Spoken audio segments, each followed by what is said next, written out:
Welcome है आप लोगों का। तो आज हम लोग पढ़ने वाले हैं क्लास 11 का चैप्टर नंबर 4 एनिमल किंगडम। ठीक है, तो सुनो, हम जब भी अपने आसपास देखते हैं तो हम डिफरेंट डिफरेंट तरीके के एनिमल्स देख रहे हैं ना, उनका अलग स्ट्रक्चर्स होते हैं, डिफरेंट डिफरेंट फॉर्म्स होती हैं, राइट। अब हमारे पास इतनी ज़्यादा स्पीशीज़ हो चुकी हैं, मिलियंस ऑफ स्पीशीज़ एनिमल्स की, जो कि हम लोगों ने अब तक डिस्कवर कर ली है। तो क्या आप लोगों को लग रहा है आप इतनी आसानी से उन लोगों को क्लासीफाई कर सकोगे? नहीं। तो आपको कुछ ना कुछ एक ऐसी सिस्टमेटिक पोजीशन चाहिए ताकि आप उनको एक तरीके से उनको असाइन कर सको। ठीक है, तो सुनो, हमारे पास क्या मिलियंस ऑफ स्पीशीज आ गई एनिमल्स की। ठीक है, इसीलिए अब हम लोगों को ज़रूरत पड़ेगी ताकि हम क्लासिफिकेशन लोगों के कर सकें, क्योंकि आप खुद तो याद नहीं रख पाओगे इतने एनिमल्स को। ठीक है, तो हमें क्या करना पड़ेगा, उन्हें डिफरेंट डिफरेंट क्लासिफिकेशन में डालना पड़ेगा कि अच्छा इसके पास ये फीचर है तो इसको इस कैटेगरी में डाल दो, ये फीचर है तो उसको इस कैटेगरी में डाल दो। लाइक हम डाइजेस्टिव सिस्टम के अकॉर्डिंग कर सकते हैं कि इसके पास कैसा है, एक कंप्लीट है या फिर इनकम्प्लीट है। जिसके पास कंप्लीट होगा उसको उस वाली कैटेगरी में डाल देंगे, राइट। अगर मैं सर्कुलेटरी सिस्टम की बात करूँ, जिसके पास ओपन होगा उसको ओपन की कैटेगरी में डाल देंगे। ठीक है, तो क्लासिफिकेशन होगी वो हमें हेल्प करेगी ताकि हम ना जितनी भी जो हमें न्यूली डिस्क्राइब्ड स्पीशीज़ मिल रही हैं उनको हम डिफरेंट डिफरेंट सिस्टमेटिक पोजिशन के अंदर डाल सकें, राइट। जैसे कि किसी को ओपन वाले में डाल दिया, किसी को क्लोज्ड सर्कुलेटरी सिस्टम वाली कैटेगरी में डाल दिया। तो हमने क्या किया, एक तरीके से एनिमल्स की हमने क्लासिफिकेशन कर दी कुछ ना कुछ डिफाइनिंग फीचर्स देख के। ठीक है, तो यहाँ से हम ऐसे ऐसे स्टार्ट करने वाले हैं। अब देखो, बेसिस ऑफ क्लासिफिकेशन, किस तरीके से हम क्लासिफिकेशन करने की कोशिश करेंगे। ठीक है, अब सुनो, डिफरेंसेस तो होते हैं स्ट्रक्चर्स में, फॉर्म्स में, अलग अलग एनिमल्स में, लेकिन कुछ ना कुछ सिमिलैरिटीज़ भी तो होगी ना, कुछ ना कुछ कॉमन फीचर्स भी तो होते हैं ना एनिमल्स के बीच में। उसी के बेस पे हम लोग क्लासिफिकेशन करने की कोशिश करेंगे। ठीक है, तो सबसे पहले क्या भाई, सेल्स की किस तरीके से उस ऑर्गेनिज्म के अंदर सेल्स का अरेंजमेंट है। ठीक है, लाइक आपने 3-4 ऑर्गेनिज्म ले लिए, डिफरेंट डिफरेंट एनिमल्स, उनके अंदर देखोगे सेल्स का क्या पैटर्न है। ठीक है, बॉडी सिमिट्री, उनकी बॉडी कैसी है, रेडियल है, एसिमेट्रिक है, बाइलेटरल है, राइट। इसके अलावा सीलोम, ये आप पढ़ोगे, सीलोम होता है बॉडी कैविटी। ठीक है, पैटर्न्स ऑफ डाइजेस्टिव सिस्टम, जैसे अभी मैंने आपको बताया कंप्लीट डाइजेस्टिव सिस्टम है या फिर इनकम्प्लीट डाइजेस्टिव सिस्टम है। ठीक है, सर्कुलेटरी सिस्टम ओपन है या फिर क्लोज्ड है, रिप्रोडक्टिव सिस्टम, ये सारी चीज़ें एक तरीके से हमें क्या करेंगे, हेल्प करेंगे, जिससे हम ऑर्गेनिज्म को क्लासीफाई कर सकें, राइट। अब देखते हैं लेवल ऑफ ऑर्गेनाइजेशन। सबसे पहले हम देखना चाहेंगे सेल्स का अरेंजमेंट कैसा है किसी भी ऑर्गेनिज्म के अंदर। ठीक है, अब एक चीज़ आप यहीं से याद करके चलोगे, जितने भी मैं आपको एनिमल्स बताऊंगी वो सारे के सारे मल्टी सेल्यूलर होते हैं। ठीक है, लेकिन ज़रूरी नहीं है कि वो सेम ही पैटर्न शो कर रहे हों। ऐसा थोड़ी ना कि भाई इस ऑर्गेनिज्म के अंदर भी सेल्स का ये अरेंजमेंट हो, उसके अंदर भी सेल्स का ये अरेंजमेंट हो, ऐसा बिल्कुल नहीं होगा। हमें कुछ ना कुछ वहाँ पे एक तरीके से सेम पैटर्न वहाँ पे नहीं मिलेगा। ठीक है, एग्जाम्पल स्पॉन्जिस की अगर बात करूँ तो स्पॉन्जिस के अंदर क्या होता है ना, देखो पहले शुरुआत करते हैं सेल से। ठीक है, अब मैंने अभी आपको बताया ये मल्टी सेलुलर है, तो ऐसा तो नहीं है यूनिसेलुलर होंगे, ये क्या होंगे, मल्टी सेलुलर, यानी हमारे पास सेल्स प्रेजेंट है, सेल के कुछ ही प्रेजेंट है। ठीक है, तो सेल्स एग्रीगेट वहाँ पे प्रेजेंट है, लूजली अरेंज्ड सेल्स है, जिसके थ्रू वहाँ पे क्या हो रहा है, काम हो रहा है। ठीक है, तो इसको बोलेंगे सेलुलर लेवल ऑफ ऑर्गेनाइजेशन। इससे भी अलग बात क्या है, देखो है मल्टी सेलुलर, तो इन्होंने क्या काम बांट रखा है कि भाई ये वाली सेल ये काम करेगी, दूसरी वाली सेल ये काम करेगी। इसका मतलब हमारे पास डिवीजन ऑफ लेबर भी इन लोगों के अंदर मिलता है। ठीक है, नेक्स्ट कैटेगरी आती है सिलेंट्रेट्स के अंदर। तो देखो धीरे धीरे हम आगे बढ़ते जाएंगे। ठीक है, अभी हमने एक तरीके से कॉम्प्लेक्स लेवल पे जाने वाले हैं, पहले सेल, फिर टिश्यू, फिर ऑर्गन, फिर ऑर्गन सिस्टम, इस तरीके से हम आगे आगे बढ़ेंगे। ठीक है, तो फर्स्ट क्या था, सेलुलर लेवल स्पॉन्जेस के अंदर देखा। नेक्स्ट आता है हमारे पास टिश्यू लेवल, यानी कि अब हमारे पास सेल्स ने क्या किया, एक तरीके से टिश्यू बना लिया। ठीक है, अब वो क्या करेंगे, एक सेम फंक्शन कंप्लीट करेंगे, उसी को हम बोलते हैं टिश्यू लेवल ऑफ ऑर्गेनाइजेशन। ठीक है, तो अरेंजमेंट ऑफ सेल्स क्या यहाँ पे काफ़ी कॉम्प्लेक्स है। ठीक है, जहाँ पे काफ़ी सारी सेल मिलके एक ही फंक्शन परफॉर्म कर रही हैं, क्लियर, इसी को हम बोलेंगे टिश्यू लेवल ऑफ ऑर्गेनाइजेशन। अब धीरे धीरे हम और आगे बढ़ते हैं। ठीक है, हायर लेवल ऑर्गेनाइजेशन पे जाते हैं तो हमें मिलता है ऑर्गन लेवल ऑर्गेनाइजेशन। ठीक है, एग्जाम्पल कौन कौन कर सकते हैं भाई, प्लेटी हेलमिंथस से लेके बाकी जितने भी जो आगे के जो फाइलम होने वाले हैं, ठीक है, वो सारे के सारे ये वाला सिस्टम हमें शो करने वाले हैं। क्लियर, इनमें क्या होगा, हमारे पास एक ही ऑर्गन आगे एक पर्टिकुलर फंक्शन परफॉर्म कर रहा होगा। नेक्स्ट हमारे पास कुछ एनिलिट्स और आर्थ्रोपोड्स होते हैं, मॉलस्क। अब ऑर्गन से आगे हमारे पास क्या आता है, ऑर्गन सिस्टम ऑर्गेनाइजेशन आएगा। इस हमारे पास इकाइनोडर्म्स हो गए, कॉर्डेट्स हो गए। इनमें क्या होता है, हमारे पास जो ऑर्गन्स थे ना, अब वो एक दूसरे के साथ मिलजुल के एक पर्टिकुलर फंक्शन परफॉर्म करेंगे, या फिर हम कह सकते हैं फिजियोलॉजिकल फंक्शन करने की कोशिश करेंगे। ठीक है, एग्जाम्पल आपके पास डाइजेस्टिव सिस्टम हो गया, ठीक है। अब उसके अंदर पैंक्रियाज अलग से काम कर रहा है, बाइल सॉल्ट, बाइल जूस वगैरह अलग से निकल रहा है हमारे पास लिवर से। तो ये हमारे पास क्या होगा, organ system level of organisation हो गया। अब एक चीज़ आप याद रखोगे, ऑर्गन सिस्टम जो मैंने अभी आपको समझाया है वो सब एनिमल्स के अंदर डिफरेंट डिफरेंट कैटेगरी का हो सकता है, अलग अलग पैटर्न्स हो सकते हैं, डिफरेंट डिफरेंट कॉम्प्लेक्सिटीज हो सकते हैं। एग्जाम्पल, किसी के अंदर ओपन हो सकता है, सॉरी किसी के अंदर कंप्लीट सिस्टम हो सकता है, किसी के अंदर इनकम्प्लीट हो सकता है। अगर मैं बात करूं प्लेटीहेल्मिंथिस की, तो वहाँ पे एक ही द्वार है जहाँ से हम खाना खा सकते हैं और एक ही द्वार है जहाँ से हम वेस्ट निकालने वाले हैं। ठीक है, तो प्लेटीहेल्मिंथिस के अंदर क्या होता है, सिंगल ओपनिंग है जहाँ से माउथ और एनस का दोनों काम होने वाला है, तो इसको हम बोलते हैं इनकम्प्लीट डाइजेस्टिव सिस्टम। ठीक है, और कंप्लीट डाइजेस्टिव सिस्टम क्या होता है, जहाँ पे माउथ का अलग एनस का अलग, यानी जहाँ पे दो ओपनिंग होती है उसको हम बोलते हैं कंप्लीट डाइजेस्टिव सिस्टम। क्लियर। अब इसी तरीके से हम ओपन सिस्टम देखेंगे और क्लोज सिस्टम देखेंगे सर्कुलेटरी सिस्टम के अकॉर्डिंग। ठीक है, तो सर्कुलेटरी सिस्टम को भी दो कैटेगरी में डिवाइड किया, number 1 open, number 2 closed. Open का मतलब नदियां बह रही है। ठीक है, हार्ट आपका क्या कर रहा है, ब्लड को पंप कर रहा है, हमारे पास जितनी भी जो सेल है, टिश्यू है, वो सारी की सारी नदियों में बह रही है। ठीक है, so they are bathing in it. Okay, so open type का सिस्टम ये होगा, सब कुछ ओपन है। क्लियर। क्लोज्ड टाइप यानी कि आपने आर्टरीज, वेन्स, कैपिलरीज इन सब का यूज किया है, तो हमारे पास ब्लड इन सब के अंदर फ्लो हो रहा है। ठीक है, सिमेट्री के अंदर अगर मैं बात करूँ तो हमारे पास 3 सिमेट्री के अकॉर्डिंग हम क्लासिफिकेशन करना चाहेंगे। नंबर 1 होती है एसिमेट्रिकल, ए मतलब एब्सेंट यानी जहाँ पे सिमेट्री ही ना हो। क्लियर। सेकेंड नंबर पे आता है रेडियल सिमेट्री। एग्जाम्पल, मानो आपके पास ये कोई गोल चीज़ मान लो, कोई भी सिलेंडर टाइप का कुछ मानो, आपको बस फोकस करना है उसके सेंटर से, आप उसको कहीं से भी कट करो, वो डिवाइड होगा 2 इक्वल हाफ्स में। ठीक है, कहीं से भी कर लो, लेकिन शर्त क्या है, हमारे पास सेंट्रल आपको वहाँ पे एक तरीके से क्रॉसिंग करनी पड़ेगी, तभी वो जाके चीज़ें डिवाइड हो पाएंगी। ठीक है, नेक्स्ट आता है बाईलेटरल सिमेट्री। बाईलेटरल का मतलब, आप जैसे कि यहाँ पे एनसीईआरटी ने दिखा रखा है, आपको क्या करना है, सेंटर में से जब आप उसको काटने की कोशिश करोगे किसी भी ऑर्गेनिज्म को, तो वह इक्वली पार्ट में तभी ही डिवाइड होगा, यहाँ पे लेफ्ट वाला दिखेगा, यहाँ पे राइट वाला दिखेगा। तो ये हमारे पास होता है बाईलेटरल सिमेट्री।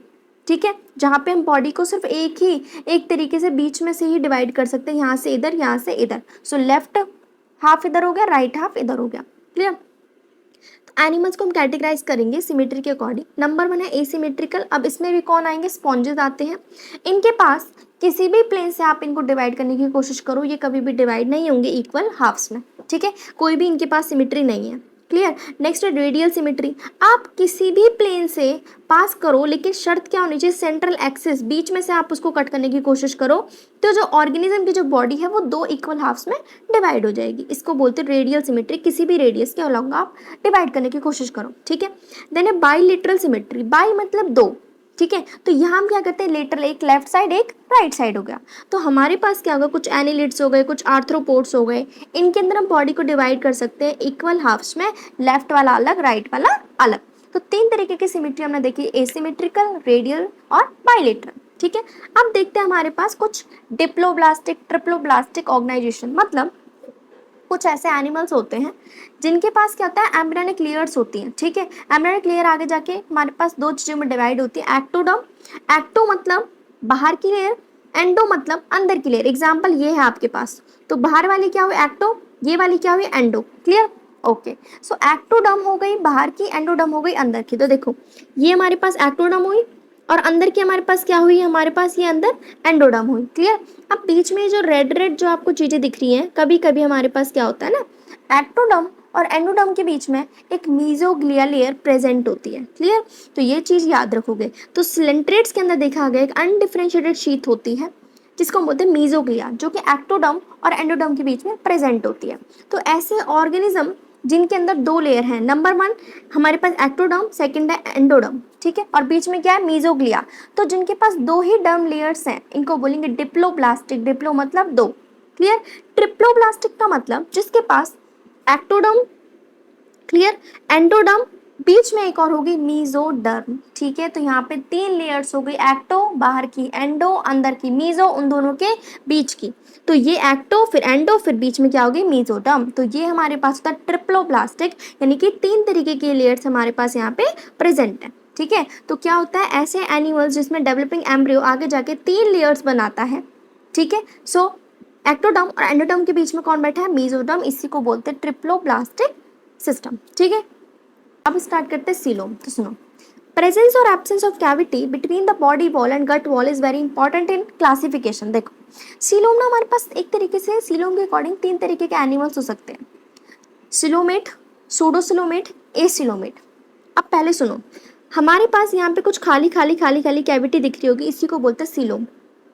तो देखो, जब मीजोडम हमारे पास बॉडी कैविटी को चारों तरफ से लाइनिंग दे रही है, जो रेड रेड वाला जो पोर्शन है दैट इज योर मीजोडम, और बीच में क्या है, बॉडी कैविटी यानी कि सीलोम। ऐसे ऑर्गेनिज्म जिनके पास चारों तरफ से हमारे पास मीजोडम है, इधर भी उधर भी, उसको बोलते हैं सिलोमेट ऑर्गेनिज्म। जिसके पास कोशिश तो की उन्होंने सीलोम दिखाने की, लेकिन उनके पास बन नहीं पाई। कैसे, सुनो।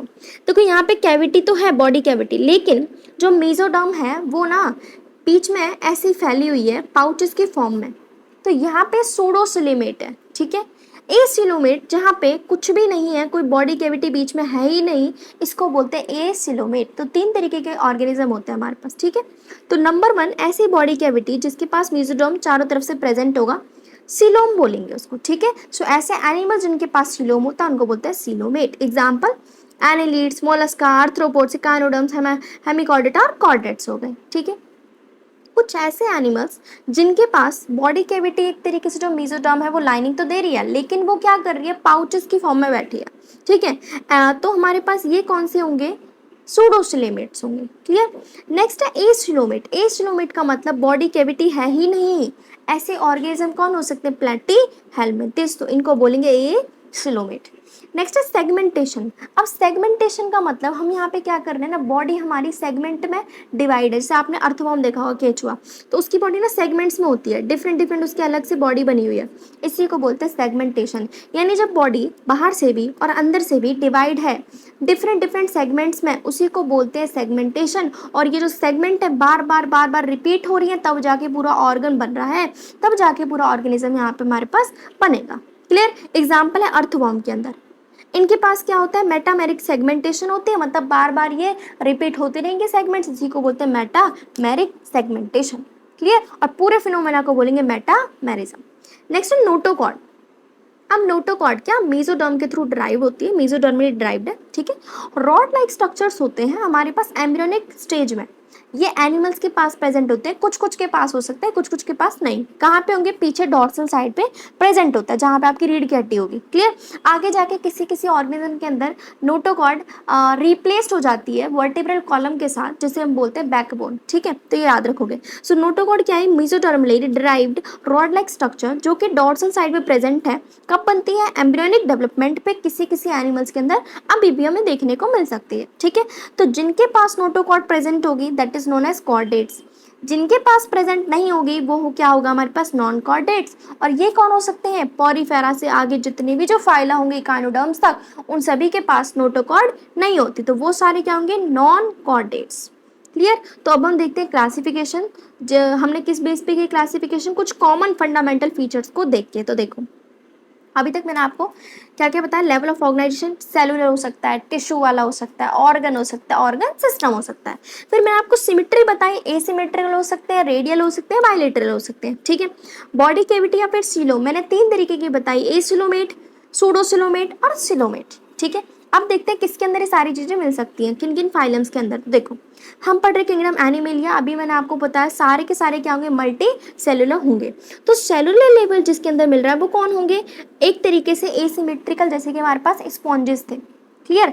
उनके पास कोई भी सिलोम नहीं होती तो वो भी क्या होंगे, एसिलोमेट होंगे। कौन सा सिस्टम होगा, कौन सा फाइलम होगा, पॉलीफेरा होने वाला है, ठीक है। इसके बाद हमने देखा टिश्यू, ऑर्गन, ऑर्गन सिस्टम, ये तीनों को यहाँ पे कंबाइन करके बताया। उनके अंदर रेडियल सिमेट्री भी हो सकती है, बायलेटरल भी।